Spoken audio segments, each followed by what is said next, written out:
Welcome to For the Love of Books, Bees Books Edition, a podcast by North Lanarkshire Libraries. Hello, this is Pari. And this is Jenny, and we're here to talk about these books. Well, today we're feeling quite optimistic about things, aren't we? Yes. Last time we were a bit down, doom and gloom. Yeah. How's things, Jenny? They are fine. I thought it would be better than fine, but well, they're middling. Middling is a good word. Yeah, okay, yes. Well, things are fantastic. Oh, Yes, just because I had like a bookbug session which didn't throw me completely excellent. out. It was a manageable number, so I don't feel as frazzled as I did last week. Excellent. So that's good. So the theme that we're going to be talking about involves a little bit of audio effects, maybe. So I am going to try, well, I'll say the theme first. It is the sound of ... Very sinister we did it. We took a very dark turn. I'm going to try and very badly recreate it with my mouth, Okay. and then I'm going to use a prop. Okay. I was strategizing this before we started recording, listeners, and this is the bad strategy that I've come up with. So, Excellent. the sound of Wind. wind could be involved, yeah. Weather. Do it again for me. No, I'm just coming up with wind. Okay. And then I'm going to do Pages of Yeah. Okay, right. Okay. rustling pages. That's my theme. That's what all my books fall under. Yes, because I went with the theme and I've covered it from different angles, and it's on brand for us as a podcast and me as a person, because books are my entire personality. I would love to see you try and recreate your sound. Okay, so my first one is... No, I'm not even going to try, Pari, sorry. I tried to like sneakily throw you out The there. first one is the sound of bird song. You could have done it. Just like we do with bookbug with the kids. It's good enough for kids. It's good enough for our listeners. Yes. The You have second... several. Yes. Okay. The second one is the sound of revenge. I'm not entirely sure how you would do that with the sound effect. Maybe like a scandalized gasp. Or an evil laugh. I think this is my favorite theme yet. We've not even started talking about the book. My third one, yes, Pari, my third one, I think we both got 3 books this time, is the sound of a riot. Oh no. Yeah. This would be great for people listening with headphones. Good luck. Sorry. Well, I am very intrigued. Color me intrigued. So I'm just gonna quickly say the titles of my books, and we can talk about them a little bit more, and then take a break, like both our books. And because I'm really excited to know about your books. So my first book is the book that I promised you is the kind of non-fiction you would like, and you scoffed and said, well, it's called The Secret Lives of Booksellers and Librarians, True Stories of the Magic of Reading. And there's a James Patterson name that's big up there. I don't even think he had an editorial role. I don't know why. I think his name is there just to sell books, because he's written the introduction, I guess that counts.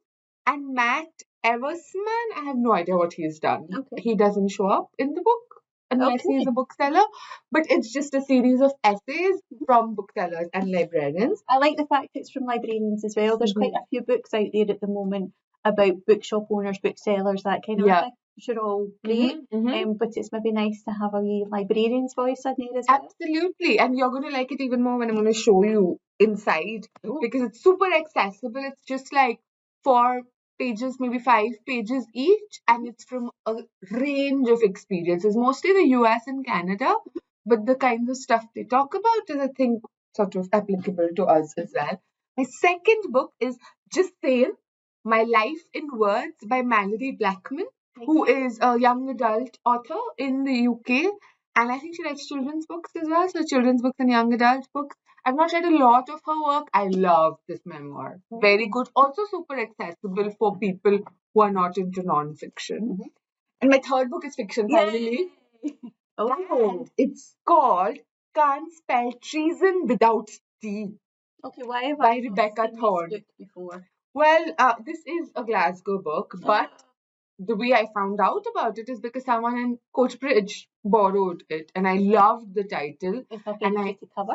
I immediately had to go to Glasgow and get a copy of my own, which I subsequently did. So I think our copy is out. I'm seeing on the front it says a cosy fantasy steeped in love. It is. And I know that you're not a big, huge fan. I am anti-love. I'm not. I love love, but I am not. So this was, even though I'll tell you what it's about, like when we start discussing the book, but it's not my genre, not my preferred genre, but it was a good time nonetheless. It's about a book. Oh, I'll tell you why rustling pages. So the first one is pretty obvious, Mallory Blackman's thing, because she's written a lot of books. It's about a queen's guard and a maid, an archmaid, who basically run away from their lives to open a bookshop and tea shop in a small village. Yeah. Excellent. I think there's a dragon on the front. There is a dragon. There are some dragons that we encounter, but mostly it's cozy fantasy, which is an unfamiliar genre for me as well. I like my fantasy action-packed. This is some action, but mostly cozy. Okay. Yeah. Now, birds. Right, okay, I'm going to show you birds. I'm not going to show you them all. Oh, right, okay. But the first one is called The Tale of Truth Waterloo by Emma Carroll, and it is a children's book. And I have just discovered this Emma Carroll. I don't know how long she's been around. I've done no research whatsoever, but I really enjoyed this. Oh, that's good. I, as you know, read a children's book at lunchtime. Yeah. And I just finished Podkin, which you had recommended. And nothing else had really kind of came about. And this was on a pretty cover stand. So I picked it up and I really, really enjoyed it. Oh, that's good. It was unusual because it's set originally, to begin with, in 2032. And I don't think I've read, a children's book that's set in the near future now, if you know what I mean. Like, you know, there's fantasy books out there, and I'm sure there are books that have been, but this is kind of taken 2032. The world is slightly different in that it's very, very hot during the summer. The lakes and things are kind of drying up, probably similar to what we are looking at in the near future. But I find that quite interesting because we've got a lot of adult books that do that, but not that I know of many junior books. And it doesn't have like a dystopian vibe. It has a more realistic, like from the cover and what you're saying. Because that kind of thing usually would be like a dystopian, like, oh, we've run out of water or we run out of resources. Whereas this seems more, this is our future and this is how they might. And very realistic. So people are now, they're not allowed out. There's like a government thing, not a curfew as such, but like at the hottest part of the day, you're not allowed outdoors. Probably because people are, you know, getting sunstroke and things like that. The hospitals are getting filled up with people with these things, so they're just not allowed out.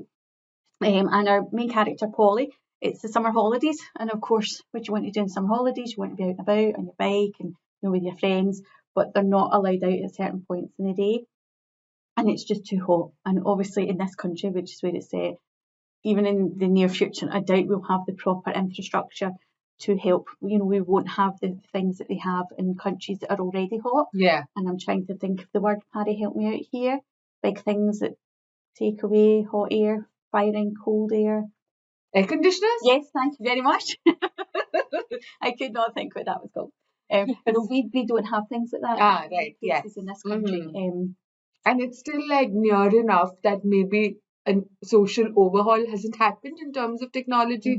So maybe further into the future would be a different picture. But so Polly lives with our mum, dad, and our brother.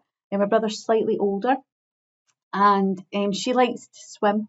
And obviously at night they're not really supposed to go out because they're kids. But they stay near the sea. I'm a bit vague on the details there. Possibly Brighton. I might be making that up. And so they go out for a swim, her and her brother, at night because it's cooler, the water's nicer. However, something happens, and there's some other people who film what happens, and then, you know, things start going on social media. So it's a very believable future because that's exactly what happens now. So it's even worse for them because now, you know, people are kind of sort of not shunning them as such, but they don't want to go on social media to see all this. So they're kind of quite out of the way now. And usually in summer holidays, they go to their aunt's house. She's a nurse and she works somewhere else. And so they've not went this year, but they've been allowed to go for the last 2 or 3 days of the holidays just because parents have got some stuff to do and, you know, that kind of thing. So they go to somebody's house, and usually there's a big lake nearby and they're thinking, oh, that's great, we can go swimming, etc., nice and cool. They turn up and the lake is disappearing, and it turns out that there's a town underneath the lake. So back in the past, the town, and it's happened, you know, in various places near us. In Strathclyde Park, for example, there's a village underneath the water. So the dam was built and then but they didn't know this, and all of a sudden they're seeing like the spire of a church and things like that. But there's not. It's a bit more muddy, the water now, because it's kind of drying out and, you know, that kind of thing. So they're a wee bit unhappy about that. The aunt's working quite a lot, and just kind of they're left to it. So anyway, to get to the actual point, Polly goes for a swim at night, and she looks around and sees some of the things from the houses have kind of floated to the surface slightly because the water's receding, and she finds a door handle. You'll see it on the front there. Handle.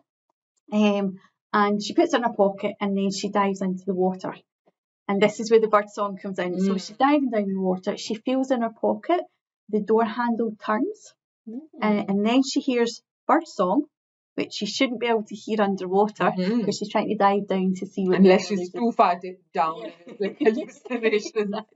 And then all of a sudden, it's 1952. Oh. And we're waking up, and it's Nellie wakes up, soaking wet, not sure why. Thinks that maybe she's had like been sweating overnight. You know, the cold, the flu is kind of going around. And suddenly we're in 1952, and we're hearing Nellie's story. And for a few minutes, you're kind of like, what happened there? But it turns out this door handle is almost like a key to the past. Right. And whenever Polly goes down at the exact same time, she has to do it at the exact same time at night. I think it's like 2 o'clock in the morning. Takes the door handle with her and it turns, and she lives this other life. But when she comes back to herself, it's like 2 seconds later. She's not drowned or anything. She comes back up to the surface. But she's lived this life with Nellie. And it turns out Nellie lived in the village that's been under the lake.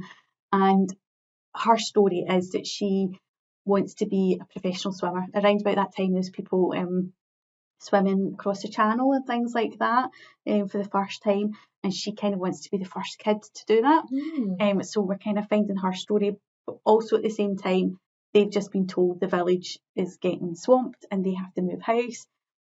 She's a sort of orphan and living with this family, and there's a whole other story going on.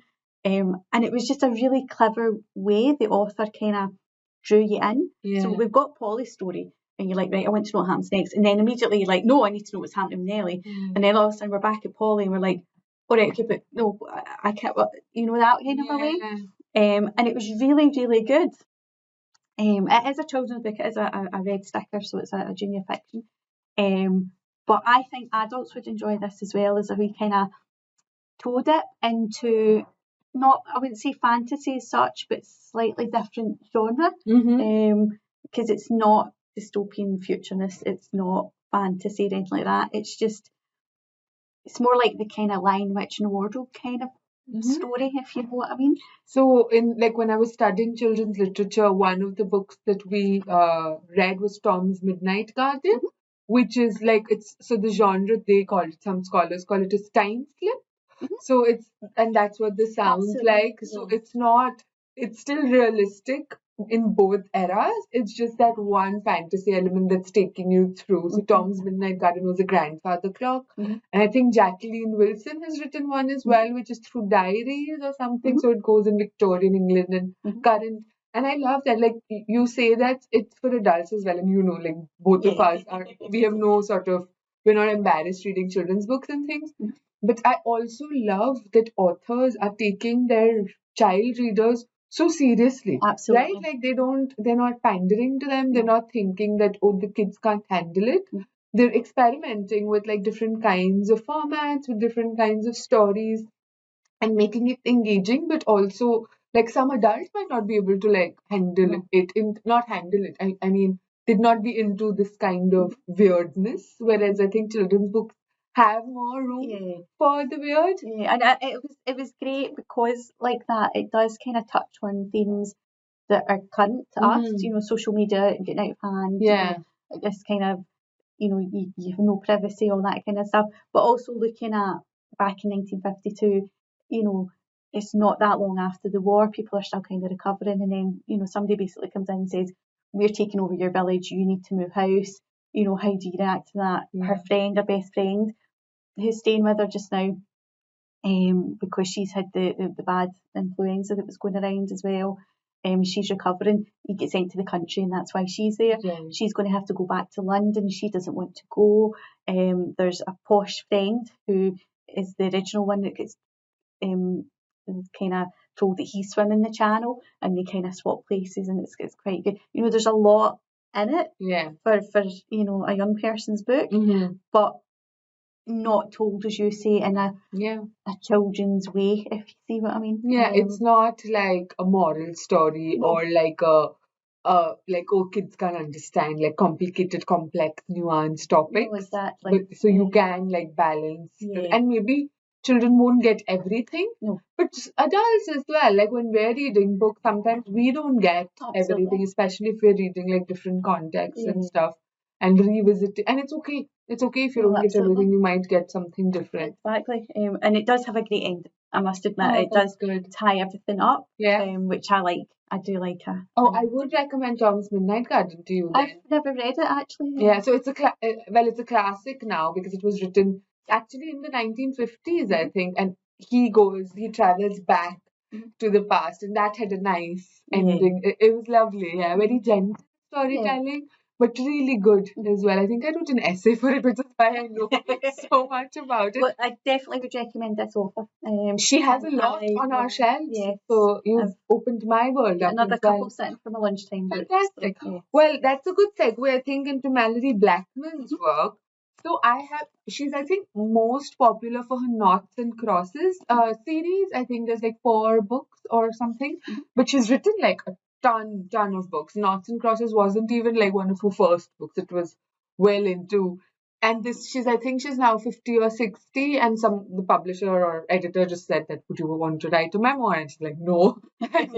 She's like, okay, I guess I've gone through things that, I could write about. And it's like, I've only read, I think, Noughts and Crosses, the first one, like a few years ago. And it's a young adult book, which is set in like a alternative Britain, which talks about racism, but without calling it racism, where the sort of noughts are people who are white and the crosses are people who are black, but the sort of system is inverted, where the crosses have all the power and the noughts are not looked at as like, they're looked at as second-class citizens. And she very much drew from her own life. I think her parents are from the West Indies somewhere, but she was born and brought up in England. And her story was so interesting, even if you're not like a full fan of her work. Like, I enjoyed Noughts and Crosses, but young adult is not my genre really. But she just writes with so much like love for books, because the library saved her. She writes so much about library. She writes about how she used to go, like she had a difficult childhood, like she used to go away when her parents would argue, and then her father left them and they were homeless for a bit, and they had to live in like really bad homeless shelters and houses and stuff, and the library was an escape in both those things, and then as an adult as well. But she also writes about how she never really saw herself in books unless they were like, because she's black British person, so unless they were like stereotypically represented, or like they were just like just background characters, or they were the villains. But she loved books so much still, that when she started writing books, she wanted to sort of represent something her childhood self needed and would love, and which is why she's written a lot. And she's like, her whole thing is like a love letter to books and obviously to writing as well. So she writes a little bit about her life, but it's all framed around for how much children's books was so important to her and how she feels like they saved her life. And she's hoping to create the kind of books and world where, you know, kids can recognize themselves, but also other kids and other adults can see. So one of her sections is about how a lot of books are being banned by adults, which this James Patterson quotes a book also talks about in the US, but also the UK, where adults are uncomfortable about the topics being written about, but the children are going through all those things. So things like queer issues, race, empire, all this. And she's like, the adults can't seem to handle it, but the children and young people handle it just fine. So she thinks that there need to be more books, and like adults can like sort of decide, I guess, if their child doesn't need to read it. But they can't decide for other children what they're allowed to read or not. So I think she was also the children's laureate for a couple of years, and she made it her sort of mission to get young people reading, like young adults, like teenagers and stuff, because that's her market. She also writes for younger kids, I think, but I think her real love is writing for young people because she loves writing for teenagers and talking to them. And it's written in such a super accessible way. Like, I love to listen to this because we were just talking about it before we started recording, of authors narrating their own book. But I just picked this up on a whim because I was going to like Edinburgh for the day and I borrowed an ebook. So it was on my Kobo and I read it like in a day. Because it's like even though it looks chunky, it's really like it's not, and there's some poetry as well in it, which might not appeal to you, Jenny. And she writes in the beginning, she's like, I know some people are not into poetry, but this is just her life, and she's like, trust me, stick with me, and it's not inaccessible poetry. It's literally just like her life, and just completely, fully recommend for people who are interested in children's books, young people, because she writes about her sort of ideas behind why she thinks children's books are so important and like why libraries are so important and why access to different kinds of books are so important. But also, like, if you're into memoirs and things, I think it's a really inspirational memoir because she goes through a lot. Even in terms of disease and illness, she's a chronic illness, and despite that, she's like churned out so many books. A doctor had said to her that she would, or not said to her, said around her that she would die before she was 30 because of what the illness that they discovered was. And at that time it might have been true, but now there's progress being made. So that really kickstarted her career because she was in a job, just a job before that. And she's like, if I'm only going to live till I'm 30, I might as well do what I love. And she quit the job and she started like going into writing. So it's a sort of a really nice narrative from that part as well. But for me, it was about the children's book, the rustling pages of the children's book. So yeah. Yes. What do you want to tell me about your? I'm going to talk about my revenge. Revenge, yes. Did I say revenge or rebellion? No, you said revenge. You did the right also, but that was another book. So I have. Oh here, wow, that has revenge right in the. Yes, Revenge of Rome. It's book 23 in a series by Simon Scarrow. And the series is Eagles of the Empire. And it's just, I know that you're looking at me vaguely. I've seen this and I did not think this was your kind of... Oh no, absolutely. There's swords and sandals and things like that. No, this one is set in Roman Britain. But we are at, what did I say, 23. And our two main characters, Cato and Macro, we've been 20 years with them, basically. Right. So we started out with the first book. Cato's just joined the army. Macro's a kind of, old timer, not old, but he's been in the army for a while. This young whippersnapper won't be kind of thing. Now, book 23, Cato's risen up in the ranks quite high. I think he's as high as he can go because of his birth. He's not part of the rich, which kind of enter the army, does a year and then celebrates the fact that they've been in the army. He's actually more of a career kind of person, but he's at the top. And Macro's kind of always been stationed with him. Right. And basically, throughout all the books, it's not a crime book, but there's mysteries that happen, or there's battles that happen, and they've been right round the world. And this is their second visit to Britain. So we've been to the eastern provinces, the Mediterranean. In fact, I think this might be our third trip to Britain.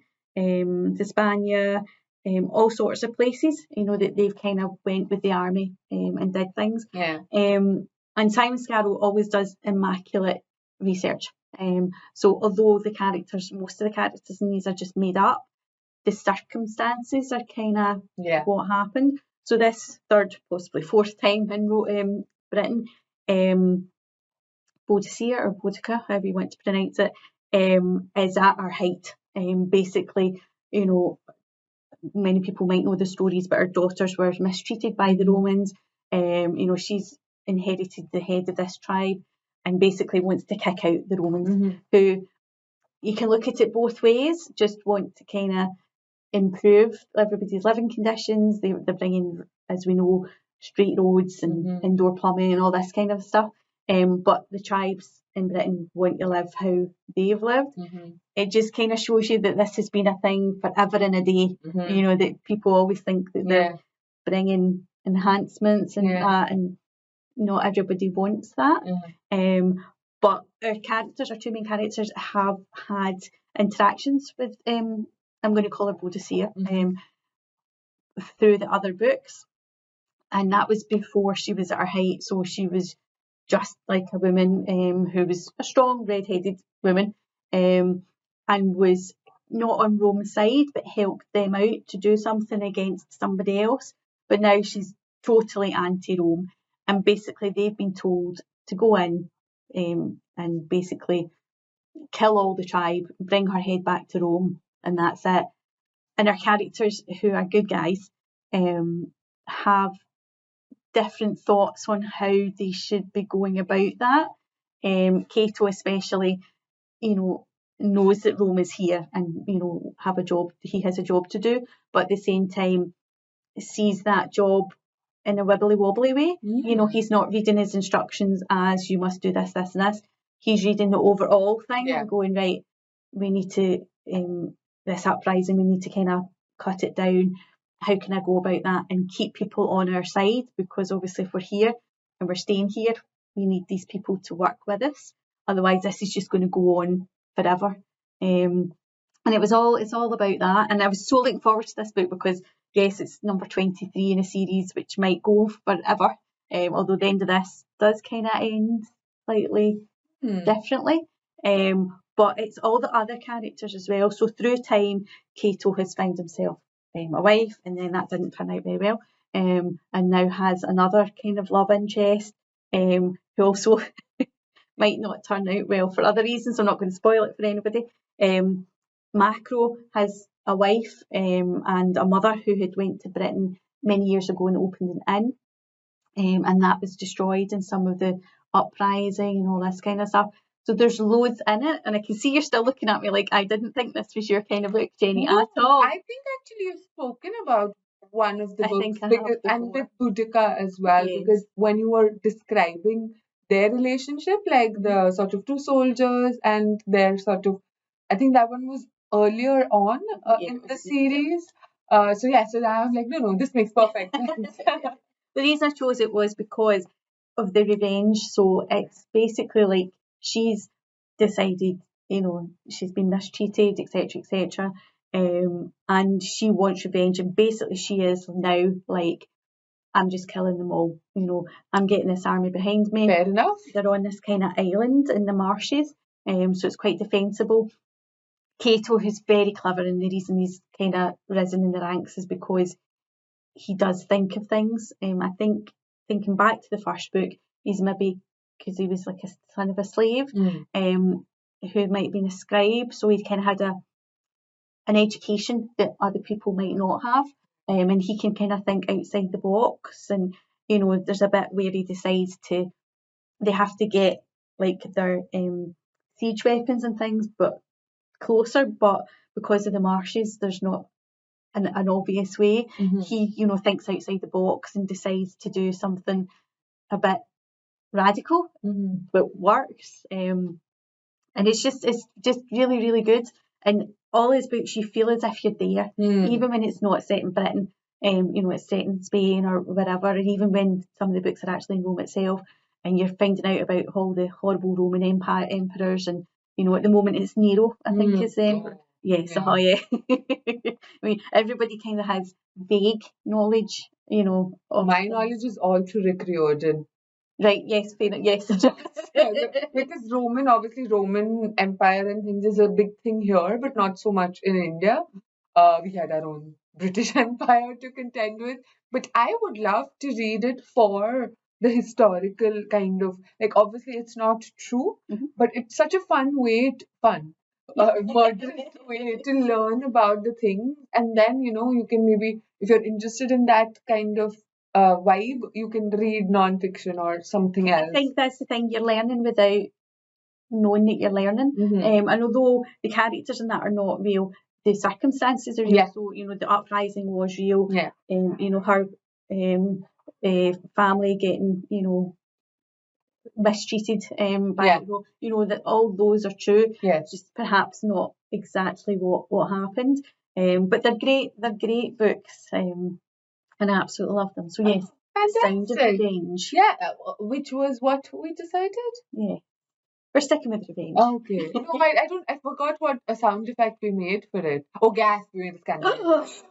Okay. Well, with that gasp, I think we're gonna take a quick break just to make sure everything's fine and dandy. I don't think I've ever said dandy in my life. Dandy. And we'll be back shortly.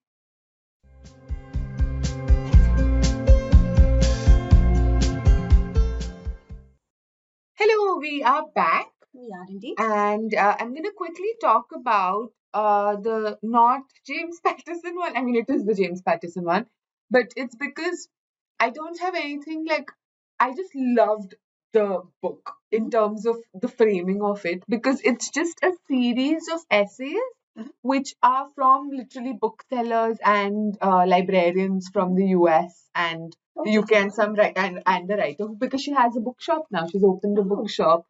She's like, I'm tired of writing. She's 70 or 80 or 90 maybe even. And she's like, I just want to work with books and with people. So, and she had enough money. It's obviously. the dream. It is the dream, yes.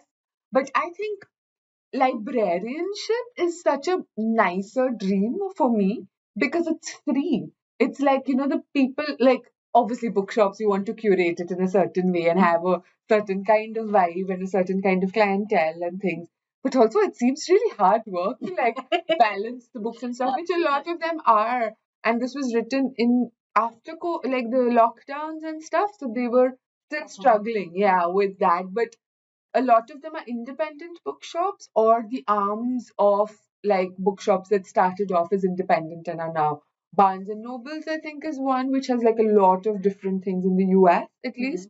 And they're writing about how the communities really kind of came out to support them because they want a bookshop in their life, in their communities. So they are supporting. So rather than going to Amazon, they're going to these bookshops. Because otherwise, if you just keep going to Amazon, you're going to lose. And so it was a really interesting mix between bookshops and librarians and the different kinds of sort of audiences they cater to, not just in terms of like buyer versus borrower, but the different ranges and ages and sort of like genres of books as well. They all have their own favorites. But I loved it because it's such like you don't really get a glimpse, and they're not writers or anything. They're just like regular people who I guess just responded to a call. I don't know how this was collected, but they just wanted to really write about the things that drove them to this career.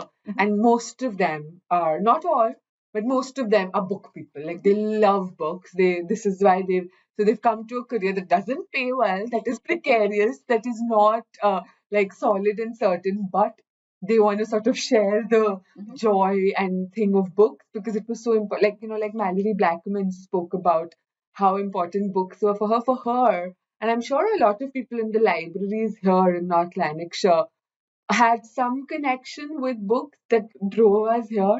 For some people, obviously, it's just a job. But for people who it means so much, I think you can't help but want to share. And the book is a way of doing that. And again, like I said, this is the kind of nonfiction, Jenny, you could get behind because it could be a great lunchtime book for you. Like I think maximum the essays would be like 8 pages. Most of them are shorter.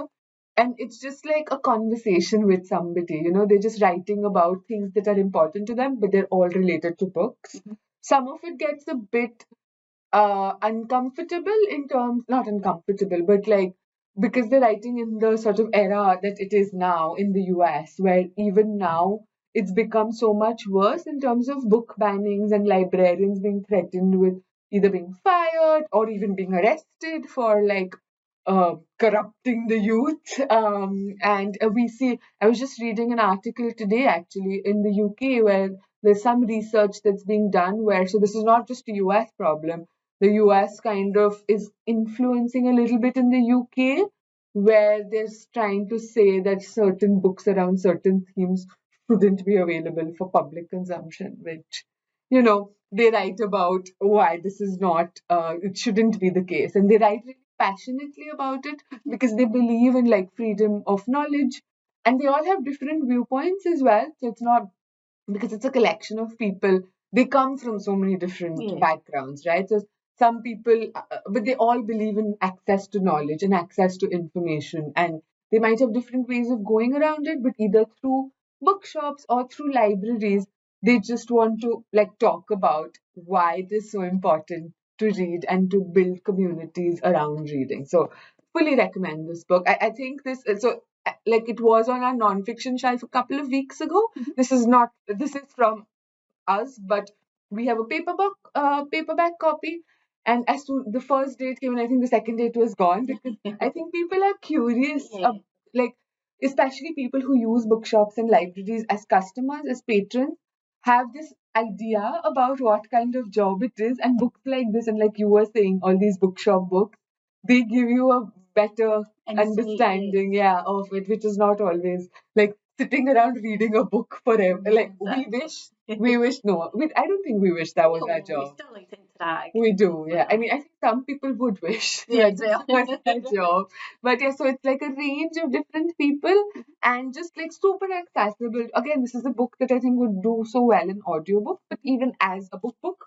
It's a nice cover as well. It's like bright yellow. Yeah. It does have the big James Patterson on it. Yeah. Which, whether you like it or not, will make people read it that perhaps wouldn't have read it, if you know That's what I mean. actually such a great point. People will see that and go, James Patterson, I like his stuff, pick up. I might read the introduction and go, no, this is not for me, but might also go, oh, actually, I've got it now.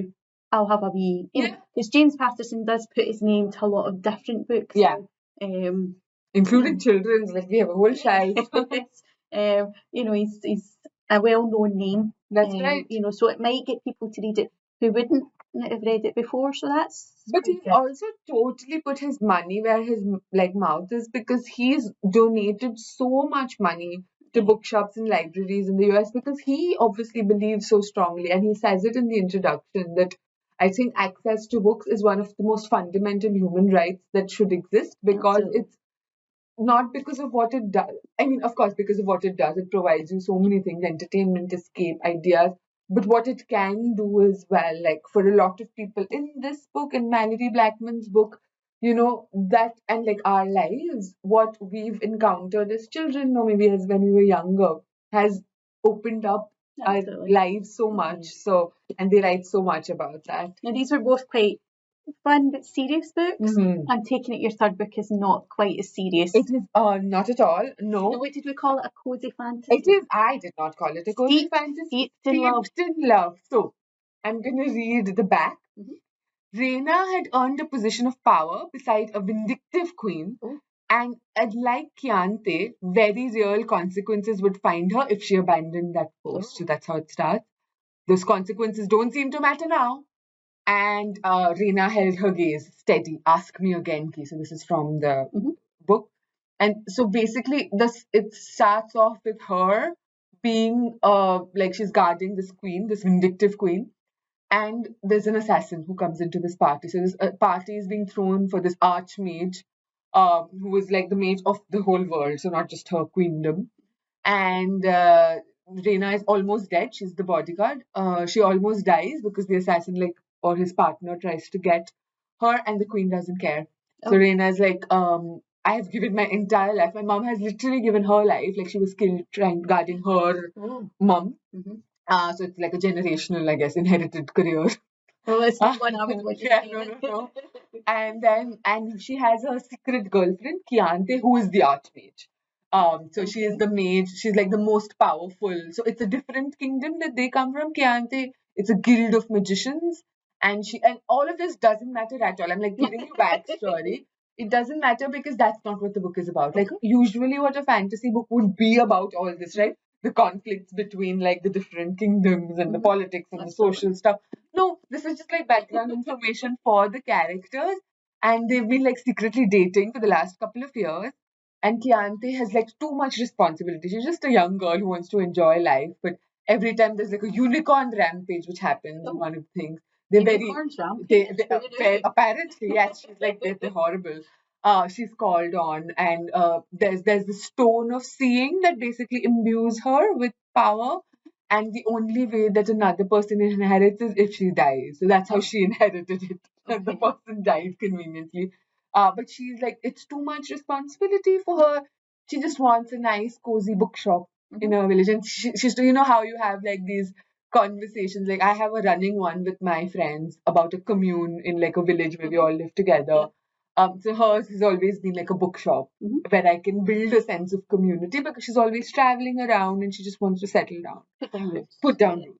And she keeps asking her, Reina, her girlfriend, and like, let's go, let's run away and like start a bookshop. And Reina is like, I have like a job, a life. So they're only over the last 2 years, their relationship has been like in bits and pieces, like whenever they've been able to get time away and it's secret. But now this almost dying has, like Mallory, has made her reassess her priorities, and she's like, I can't do this. And so she runs away. And but she knows, like I said in the sinister beginning, consequences because this queen is basically a dictator and she does not want people to leave her if without her. So she knows that she needs to find a place that's not in her queendom. And it's quiet enough where she's not going to immediately, because she knows the queen is going to send out people to look for her because this can't be. She's vindictive. Yeah, she's vindictive. And like the thing is that if she sets this precedent, other people are going to be like, oh, maybe we can have a life. And so that's the start of the book. They come into this village and they sort of try and build a thing. They repurpose a bandit hideout. So these group of bandits tried to kill Reina on the way, and she killed them instead. She's very good at her job, which is killing people. But she's like, oh, maybe I can just take over and like this, and so and there's also in the village there's different kinds of people that she meets, and the whole book it is cozy fantasy. So it's about like it's not about. I guess it is about love. It's deep. Rolling my eyes because it is about their relationship, I suppose. But I ignored all that bit. I mean, I didn't ignore it. It is a huge part of it, but it didn't bother me as much because I like the idea of like having a bookshop because that is the dream, as you said. Yes. So they've started. So it's like from how they go right from the beginning of having nothing and how they set up a bookshop and a tea shop and cafe. And it's like this small village where there's not much happening, and they make friends with the local blacksmith and the local medicine woman. Excellent. And they just and like a boy who has become like he'd come to like have the bandit become a bandit because he has debts, like his father's debts, and they just like sort of recruit him into like just a cafe person. But he still thinks he's doing bandit things. Yeah. So there's like a lot of different things happening. But so in these cozy fantasies, it's a genre. There's like I've read another one. What's it called? That was also about a tea shop. I've forgotten the name completely. Bookshops in Bondust was the prequel. There was another one. You can look it up, listeners. But it's not. So I just wanted something as a palate cleanser. I think, like you said, these two were really serious books that I'd read just before. And I just wanted something light and something that I wouldn't get super invested in, and that I could just leaf through the glorious 2 weeks of sunshine that we had to just sit in the back and just like read in the back garden. And this was perfect. It did its job because there are stakes, but they're not low stakes, but they're not high. They're medium stakes. Okay. And because of like how the mystery genre has tropes, like Golden Age or whatever.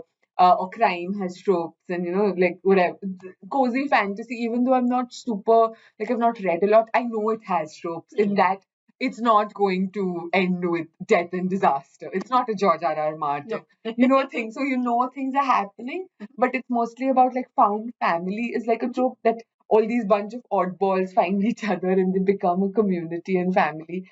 And actually, so Rebecca Thorne, she self-published this book, just as like she writes in her acknowledgement, just as like a side gig. I thought I'd like get some money out of it maybe, and like just like for fun. And it became super popular. Oh, is there more? Yeah. Okay. So it was then she was approached by Tor Books, which is like a science fiction and fantasy publisher. Like they specialize in that. And she's like, this is my dream publisher. And there's 3 more books in the thing. Yeah. So the next one is something to do with piracy, and there's Is something. it the same characters? Yes, the same characters. So it ends.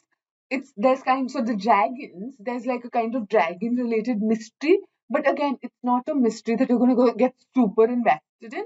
But it gives you the framework to like do something for the second. So they go looking for something in the second books related to the dragons. Okay. So it's just a framework. It's not like in like some books that you read like the cliffhangers, you're like, oh my god, what's gonna happen next year? You just want to hang out with the characters a bit, or you just want to like look at the world. And if you're into cozy fantasy, you just want to curl up and be cozy yourself as you read about. And in the second one, I thought this was really funny. I was just looking it up on Goodreads, and one of the reviews was talking about her author's note in that book. She wrote that there were some people who criticized my first book for it being about lesbians, for it having 2 lesbians. So in this book, I've doubled the number of lesbians just for you. So like the second book is about disaster lesbians, like enemies to lovers trope. Okay. So this is all like online, like romance and romantasy trope.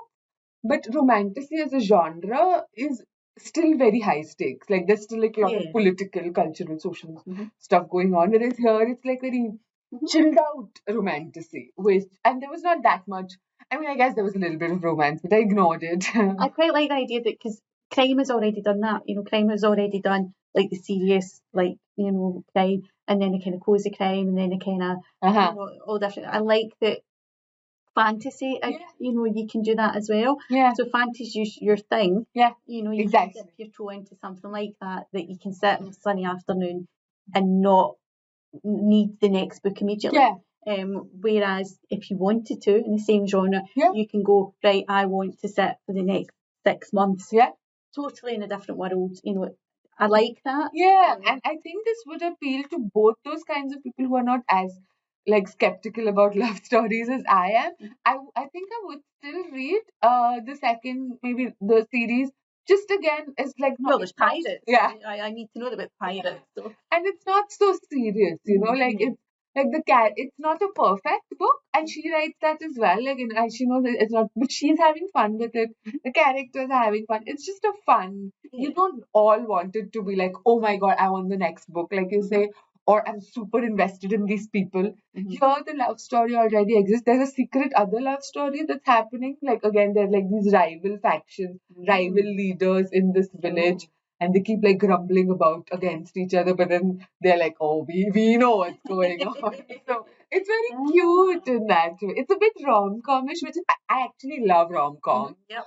So but it's set in like a fantasy world, and like what a great. I mean, you sold me at Bookshop, at Archmage. I didn't even know this. I was so literally the guy came and like he borrowed this book. And I read this title. I didn't even notice the cover is your more observant title.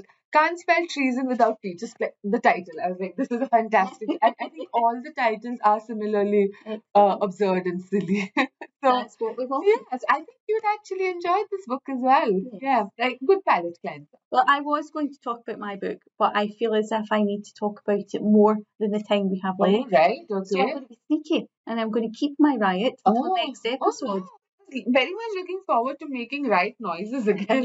However, it does sort of go with our next theme. Okay, so you're going to have to hide it from me though, because as you may or may not know, we hide our books from each other. So I came from the break today, we made eye contact and we both hid our It's just a give jumpers and things on right in there. So yes, I will hide it from you, and Okay. we'll talk about it next time. Well, what are we going to be talking about next Our time? next one is discoveries. Oh, that's a great one. There's a book that I'm reading at the moment that would be perfect for this. Go. Yes. So we've at least got one each. At least one each. Oh, fantastic. Well, I've loved your sound effects. I hope Yours you were loved better. my... Do it again. Fabulous. The hardcover got in the way.